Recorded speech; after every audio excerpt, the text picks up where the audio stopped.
Hello everyone, welcome to my channel. If you're new to my channel, my name is Lori. I am a U.S. independent Stampin' Up! Demonstrator at addictedstamper.stampinup.net. If you are new, you can subscribe and ring the bell so that you receive notification every time I load a new video. Today we are going to play with the Sweet Strawberry bundle, as well as this beautiful Designer Series paper. The Designer Series paper is free during celebration with a $100 product purchase. And it comes along with this cute little Berry Blessings stamp set. So you can see how well these products all coordinate together. And I thought that I would use the paper with the strawberry bundle to make this fun card that I'm going to share with you today.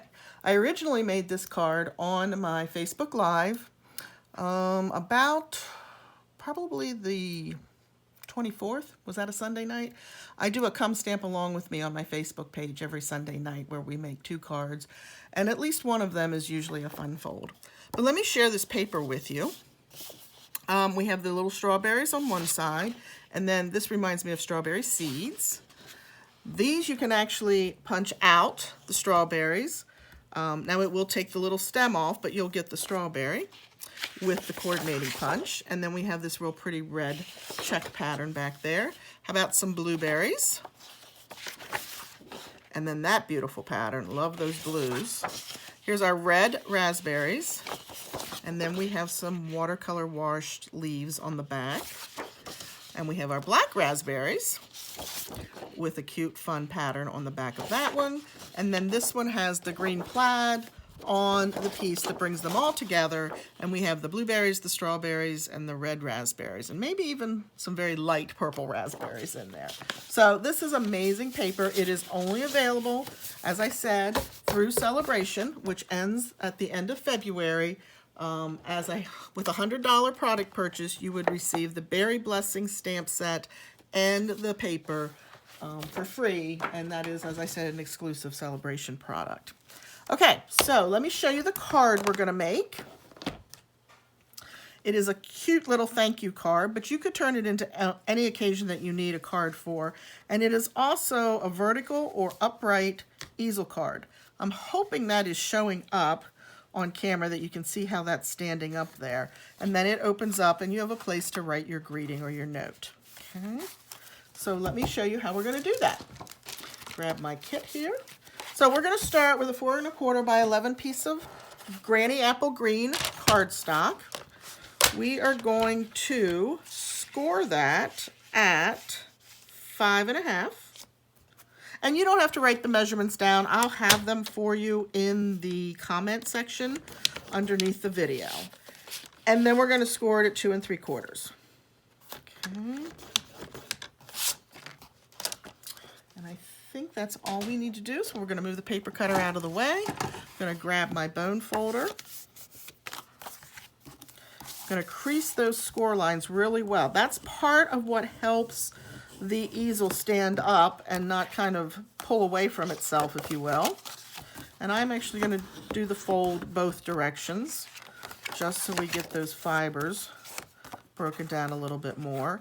And then when you're holding it in this position, you just fold this back down on itself. And there is the skeleton for the upright easel card. So we'll crease this fold really well as well. I'm also going to flip it and do it the other direction. Remember, I'm trying to get those fibers to cooperate with us when we stand the card up. All right, I think we're in pretty good shape. I used my subtle embossing folder and my die cut and embossing machine. I call it the Boss. It's the big one. Then I also have the little one. That's the Baby Boss. And I embossed a piece of Poppy Parade cardstock. And I am using seal on this, but I'm going very lightly to mount this to the inside of my card with the seal. Because it is an embossed piece of cardstock, the embossing breaks the fibers down, and our seal is so strong, especially the Seal Plus, that it'll grab those fibers and tear your cardstock. So when you're putting seal or Seal Plus adhesive on to an embossed piece of cardstock, be sure to use a light touch with it. You can also use the Tombow liquid glue if you prefer that. We're going to bring in 2 pieces of our designer series paper and we're going to mount them together. I love when you can coordinate and design with multiple patterns of our designer paper. Make sure I have my strawberries going correct in the correct direction.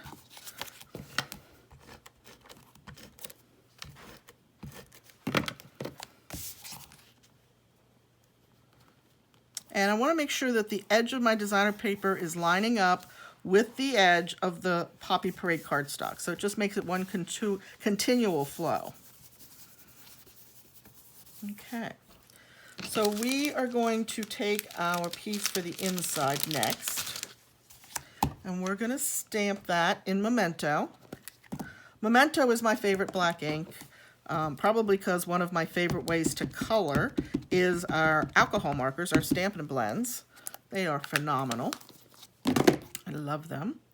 And what we're going to do is we're going to stamp this twice on the Whisper White so that we have a continual flow down across.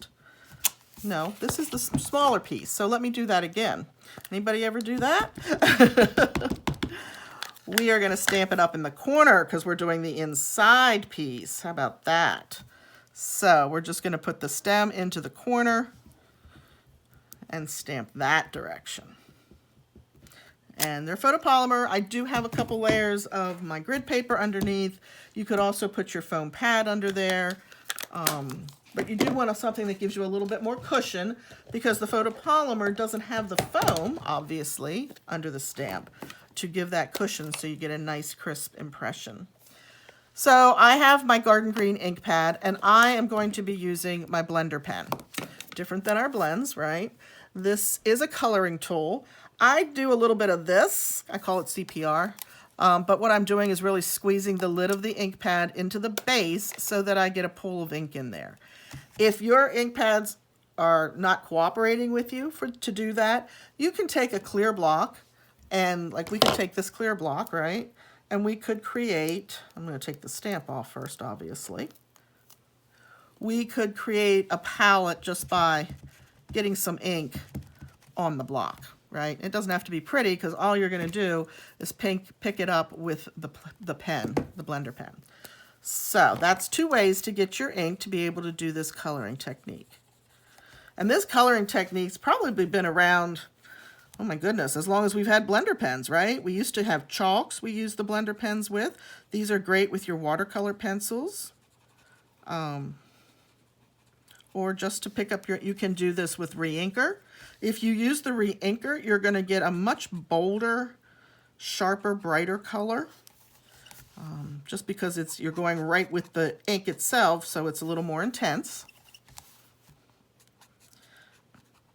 And I tend to keep it down towards the bottom of the leaf and then come up as the color lightens, just to give us a little bit of shading. Okay, so we have that piece, the green done on that piece. I'm going to lay that aside. And I'm going to clean my blender pen, although I really did get most of the ink off on the project, with just by scribbling it on some scrap paper that you might have laying there. I have some Bumblebee. Again, I'm going to squeeze it. Sometimes this works better, right? However it works for you. And we're going to open that up, and we're going to pick up some yellow just to put in the centers of our flowers. Just the ever so soft. And I'm even going to put a little bit right here because just a portion of that center is showing. Okay. All right, so we have the inside piece done. I did go ahead so that it wasn't like paint drying for you. And I stamped the front piece. So we have both of those done. We need one more flower, and that is the piece that's going to be our prop. What's going to help keep the card standing upright. So before I put that yellow away, let me go ahead and get that stamped out. And this little blossom flower is also in the strawberry set. And it also coordinates with the punch, but not the one you're thinking, not the strawberry punch. It coordinates with the small bloom punch. And this was actually part of Celebration. can't remember if it was last year or the year before, but it is in the annual catalog. So this is something that they did carry over from Celebration. Oftentimes they don't do that, but they did. So I'm very happy because it coordinates with a couple of our stamp sets in our annual catalog. And I always like it when we have bundles with punches or coordinating images with punches. I do love our dies, and trust me, I have a lot of them, but the punches are quicker. Let's just face it. You can punch out a whole bunch of images probably in less time than you can actually die cut those images, right? Okay, so we have all of our white pieces. I'm now going to put the thank you greeting onto this piece, the card front piece, with Poppy Parade.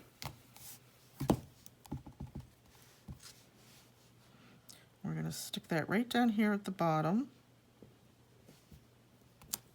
Okay. Oh, I have a contrary ink pad that doesn't want to close. You know what to do when that happens, right? You take like a birthday candle that you put on a birthday cake at home and just run it in the tracks of the ink pad.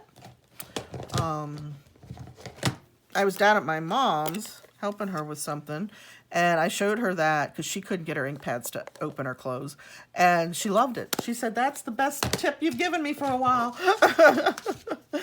So yes, it really does work, and it works quite well. And let's bring that Poppy Parade back in here because we're going to stamp 2 strawberries.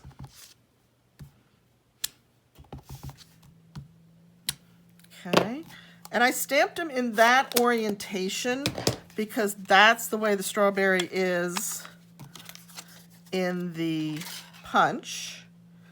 And I can just line that up.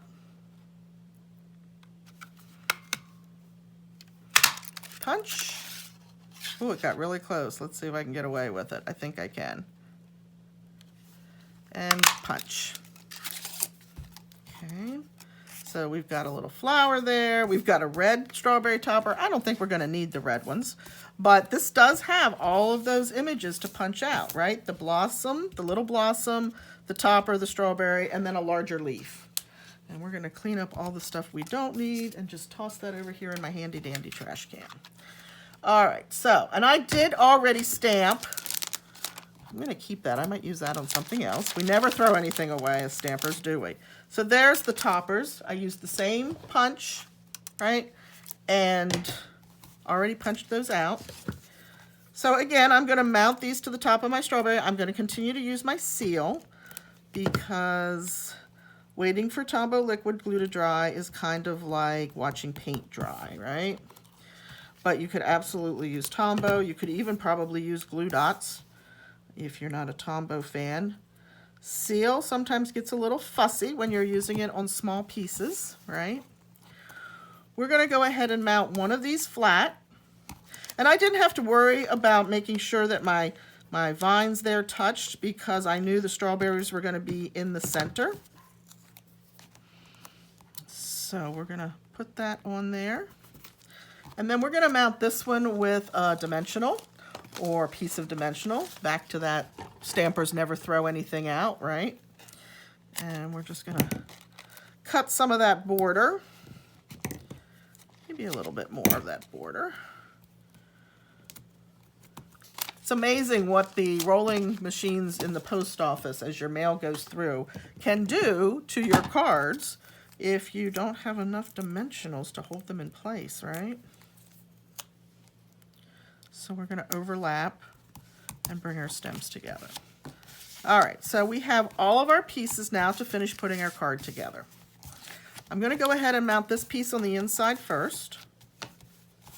And I already know, I see that little black mark there, you know, it's not a mistake, it's an opportunity for creativity. And I will probably put like a partial blossom there or something to help hide that. Not sure. Oh yeah, look at my hands, I have ink. Always, as a stamper, I always have ink on my hands, right? As a matter of fact, I tell my customers, if you don't have ink on your hands, you're not a true stamper. This piece is obviously going to go on the card front, but before we do that, we're going to take that individual blossom that we stamped and we are going to use a mini dimensional. This is how we're going to get the pop-up. Can you see how that's popped up there?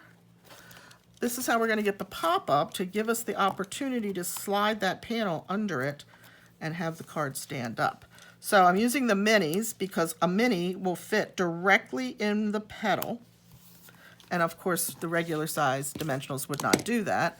You do want to keep it very close to the top of the flower, the top of that petal, and it's going to go right in the center, right up here.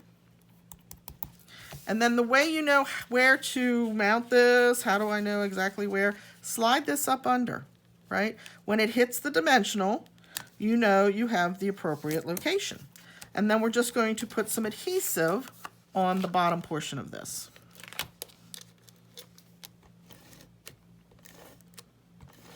Okay. So again, I'm going to slide this up. I'm going to do my best to center it on my designer series paper. Again, I just put adhesive on this portion of the back. I don't want to tape it to the card, otherwise I'll tape the card closed. And there you go.